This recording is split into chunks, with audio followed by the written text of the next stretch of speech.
आचार्य पुरुषोत्तम जी महाराज के मुखारबिंद से महानगर के जैसो रोड स्थित diamond city north community hall में भागवत कथा का वाचन हो रहा है। 25 दिसंबर से शुरू हुई कथा 31 दिसंबर तक चलेगी। कथा का कार्यक्रम दोपहर 2:30 से संध्या 6:30 तक चलता है। कथा की आयोजक ललिता देवी भालोटिया है। शनिवार को कथा के तीसरे दिन महाराज जी ने भगवत कथा के साथ साथ भरत चरित्र, अजामिल उपाख्यान एवं प्रहलाद चरित्र के बारे में बताया। पुरुषोत्तम महाराज ने कहा कि जीवन के अंतिम समय में भगवान का स्मरण हो जाए तो जीव का कल्याण हो जाता है। अगर जीवन में भगवान का बार बार नाम लिया है तो अंत समय में राम नाम ही मुंह में आएगा। महाराज जी ने गोस्वामी तुलसीदास के रामचरितमानस बालकांड की एक प्रसिद्ध चौपाई जन्म जन्म मुनि जतनु कराई, अंत राम कही आवत नाही सुनाई, जिसका अर्थ है कि मुनि जन्म जन्म तक कठिन तपस्या और जतन करते हैं, फिर भी अंत समय में उनके मुख से राम नाम नहीं निकलता। उन्होंने कहा कि भजन कीर्तन से मनुष्य के मन में भय भाग जाता है। उन्होंने कहा कि अभिमान जब नष्ट हो जाए तो भक्ति आरंभ होती है। भगवान भक्ति में सबसे बड़ी बाधा अभिमान है। भक्तों ने अपने अभिमान को नष्ट करके ही भगवान को प्राप्त किया है। ध्रुव, प्रहलाद जैसे भक्तों के चरित्र से हमें यही ज्ञान प्राप्त होता है। सच्चा समर्पण ही भक्ति की पहचान है। महाराज जी ने महाभारत युद्ध के प्रसंग में कहा कि ऐसा न समझे कि पुत्रों के वीर गति प्राप्त होने का दुख केवल द्रौपदी को हुआ, अर्जुन को नहीं। और जब वो प्रसाद पाता उससे पहले संत ने ऊपर की ओर देखा, इस तरह से कि उसने भी ऊपर की ओर देखा। और उन्होंने क्या किया था, जहां वो बैठा था उसके आसन के ठीक ऊपर एक भारी सी तलवार लटका दी और पतले से धागे, और जब उसने वो तलवार देख ली, अब तो महाराज घबराए। फटाफट उसने भोजन किया। महात्मा जी पूछ रहे और पूरी लोग, नहीं महाराज हो गया, और खीर बोले नहीं हो गया।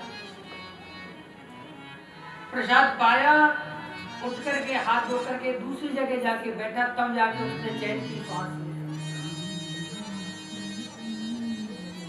महात्मा ने पूछा, अच्छा जी बताइए, आपने प्रसाद पाया? तो प्रसाद कैसा बना? पर बहुत अच्छा बना था, खीर में मीठा ठीक था, बहुत बढ़िया था। महात्मा ने कहा, उस खीर में मैंने मीठा तो डाला ही नहीं। उसने कहा, महाराज सच बात तो ये है, आपका प्रसाद भोजन कैसा बना था मुझे कुछ पता ही नहीं, क्योंकि मेरा ध्यान प्रसाद में नहीं था। कहाँ था? बोले मेरा ध्यान आपकी उस टंगी हुई तलवार में था, इसलिए मैंने क्या खाया क्या स्वाद था पता ही नहीं चला। संत ने कहा, यही तुम्हारा जवाब है। राजा जनक को विदेह क्यों कहते हैं?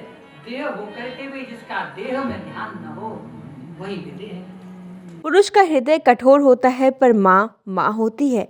समाज ने पुरुष को कठोर बनाया है। उसे बचपन से ही बताया जाता है कि रोना नहीं। महाराज जी ने वह प्रसंग उठाया था जिसमें अश्वत्थामा ने पांडवों के 5 पुत्रों की हत्या तब की थी जब वे सो रहे थे। यह युद्ध के नियमों के विरुद्ध एक अत्यंत कायरतापूर्ण और जघन्य अपराध था। जब अर्जुन ने अश्वत्थामा को बंदी बना लिया और उसे द्रौपदी के पास ले जाने लगे तो भगवान कृष्ण ने कहा कि अर्जुन, तुम इसे मारते क्यों नहीं हो? श्री कृष्ण ने अर्जुन की दुविधा दूर करने के लिए धर्मशास्त्रों का हवाला देते हुए कहा कि जो व्यक्ति आतताई हो उसे दंड देना पाप नहीं है। श्री कृष्ण के अनुसार सोते हुए को मारने वाले, नशे में या बेसुध लोगों का प्रहार करे, पूरी तरह रक्षाहीन बच्चों और महिलाओं की हत्या करने वाले व शरण में आए हुए को मारने वाले अपराधी को मृत्यु दंड देना उचित है।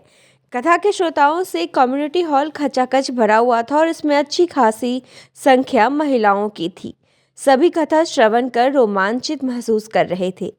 ज्ञातव्य है कि 28 दिसंबर को समुद्र मंथन, वामन अवतार, श्री राम जन्म एवं श्री कृष्ण जन्मोत्सव की कथा होगी। सोमवार 29 दिसंबर को भगवान की बाल लीलाएं एवं गोवर्धन पूजा का प्रसंग बताया जाएगा। इसी दिन 56 भोग लगाया जाएगा। मंगलवार 30 दिसंबर को महारास लीला, कंस वध, उद्धव गोपी संवाद एवं रुक्मणी कृष्ण विवाह का प्रसंग बताया जाएगा। बुधवार 31 दिसंबर को सुदामा चरित्र, परीक्षित मोक्ष का प्रसंग आएगा। भागवत पूजन होगा एवं भंडारा लगेगा।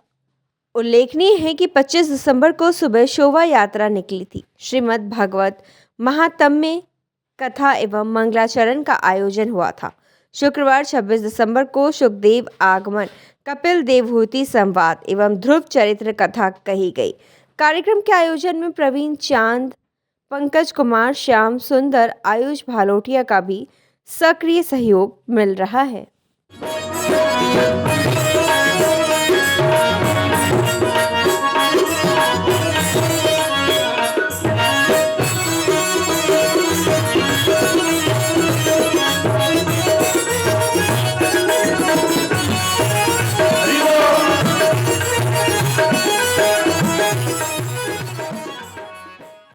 ताज़ा-तरीन खबरों और ब्रेकिंग न्यूज़ के लिए बने रहिए स्पष्टता न्यूज़ के साथ। ज़्यादा से ज़्यादा खबरों के लिए बेल बटन दबाकर लाइक, शेयर और सब्सक्राइब करें स्पष्टता न्यूज़।